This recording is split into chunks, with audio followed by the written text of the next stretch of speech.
Guys, welcome back to my channel. It is me, the Segofato, and in today's video I'll be chatting about my experience of working in tech as a freelancer as well as part-time and full-time, because I've done it all, child. But yeah guys, as usual, it's nothing too serious. I'll just be sharing my experience and things that I liked and didn't like. So if you want to hear more about that, do stay tuned. If you enjoy the content, please do subscribe, guys. We just reached 21k, so thank you so much, and we're on the road to 22k, so please do subscribe and please do give this video a big thumbs up if you like it, and if you have any questions or comments, leave them in the comment section and let us get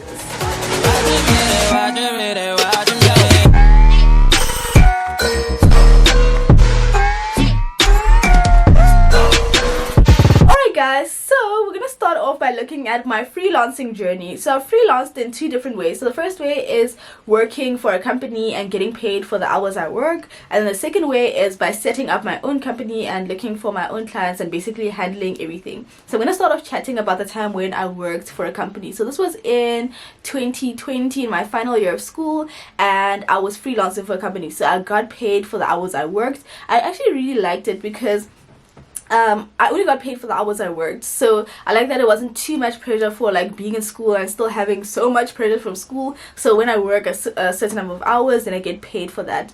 One thing I didn't like is that I would work a lot. Like I'd go to sleep at like 2 a.m. and just keep pushing and trying to get things done and everything. So it's just a bit of pressure because it's like, oh, when do I stop? Because it's like there's no set hours, so it's kind of just trying to get this work done. But I really like how they gave me the work. Like I would get a document with all the requirements and what's expected from me, and I really liked, like, it felt like it was like a school project, but I was getting paid for it because it was so like nicely formatted. Like it was just really nice. So I really like that, and I think also it was a great learning experience because it was my final year, but I liked really working on like real life projects and getting to kind of, I don't know, it just made me feel like I understand things better.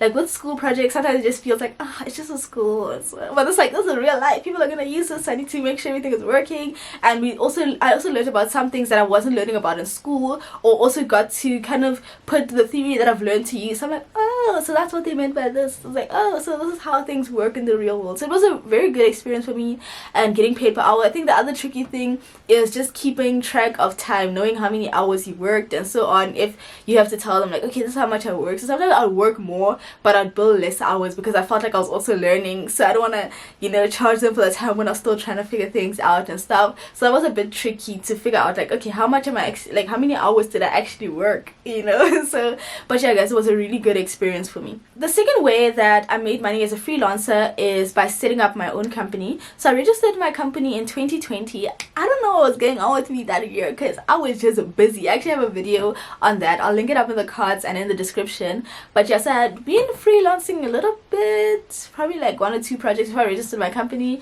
but then I decided like, let me be official, register company, and yeah. So my company is still active now, and I think I lost to the project, when was it, earlier this year. I'm not too much into that anymore, but I'll get into that. But yeah, what I like about it is that since it's like your company or you're freelancing, you're kind of like in charge of everything, because I mean, it's your project. Well, it's a client's project, but you're handling it, so you can figure out a way to work that works best for you. You get all the money and so on. One thing I didn't like is really having to work with clients, because clients, they like to change their minds a lot of times and have all these ideas and so on. So I just like to do the work. I just like being told like, okay, this is what we're gonna do, this is the plan, and I just do it and get it done and just hand it over. But now clients are like, I don't really like that, or okay, how about we do this and this and this. So that wasn't the best experience for me. Another thing that I didn't like is that people are not willing to pay. Like people want like websites and stuff very cheap, and yeah, one time I actually had someone only pay me half of the thing. Like after the project was done, I only got paid half of what. So you know, all these having to deal with like being like the HR and the project manager and the developer and everything, it's a lot. So that's why I've slowed down a little bit. I still do projects here and there, but I am very busy at the moment, so that's why I'm very I don't know the right word, I'd say picky with my projects. But I think one thing about like setting up your own company or freelancing is that you can actually make a good amount of money. There are people out there willing to pay premium prices, but it's just hard to find them because I was finding my clients through like Facebook and stuff.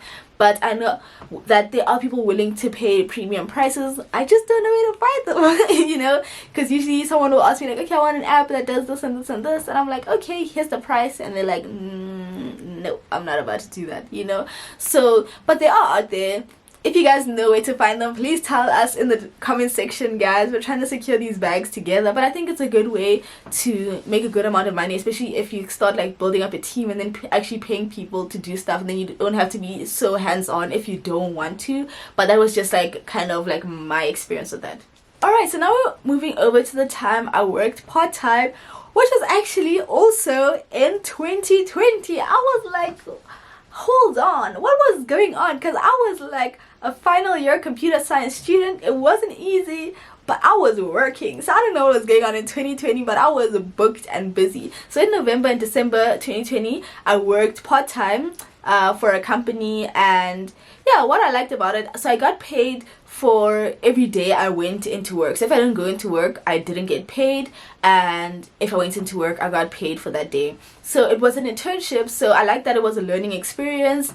And yeah, and also good for like a final year student, that okay, if I have exams and stuff like that, then I don't have to go into work and I can just work according to my schedule. So that's what's nice about it. Another thing I liked about it is having like set hours that I'm paid for. So you know, when I go into the office, I got paid for about 8 hours for being in the office. Like, you know, there's a set pay. It's not like freelancing where I have to say like how many hours I worked, because when I'm at work, there's like things to do for me and stuff like that. And also a good learning experience working with people. And it was actually my first time ever working in an office with like other people that work with me, and I've actually never worked in an office. Like, I'm actually like 2 years into like my full-time working career, and I've just been working alone, so I don't know how it is to work with people except like that, like those 2 months. So I guess that was good for that. But yeah, it was also a good experience, like part-time.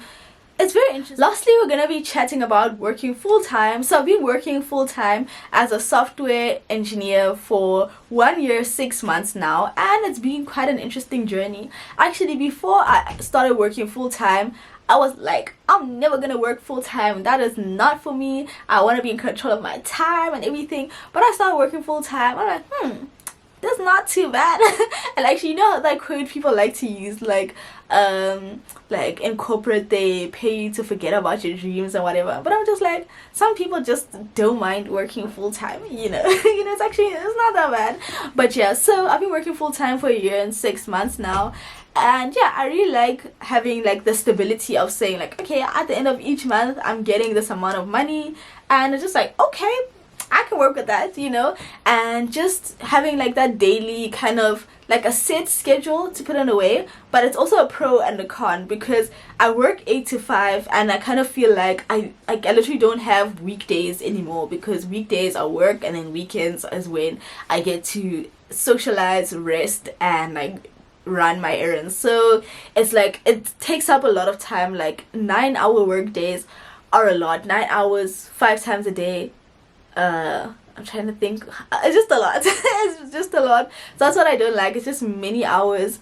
But yeah, I like the stability, having, and also working for like a bigger company, having like certain structures and different like teams, like, you know, not having to be involved with like clients and stuff like that, and just getting.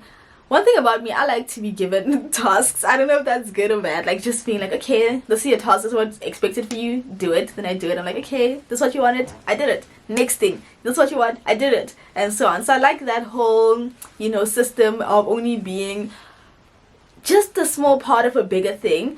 But yeah, actually, honestly, I've enjoyed all the different parts. I feel like they all have different pros and cons. So at different points in my life, I probably enjoyed different ones, but I've enjoyed freelancing, I've enjoyed working part-time and working full-time now. But yeah, guys, I just thought I'd share this video just to show like these different ways of working. If you know, you're kind of not sure which route to go or way to get started and so on, there's different ways to go into tech and to get started. So I really hope this video helps someone out. If you have any video ideas for me, please leave them in the comment section. If you want, you know, me to answer certain questions or anything like that, leave them in the comment section. But yeah, guys, that is it for today's video. video. I really hope you enjoyed it. If you did, please do give it a big thumbs up and please do subscribe. Road to 22k. But yeah guys, that is it for today's video and I'll catch you in the next one.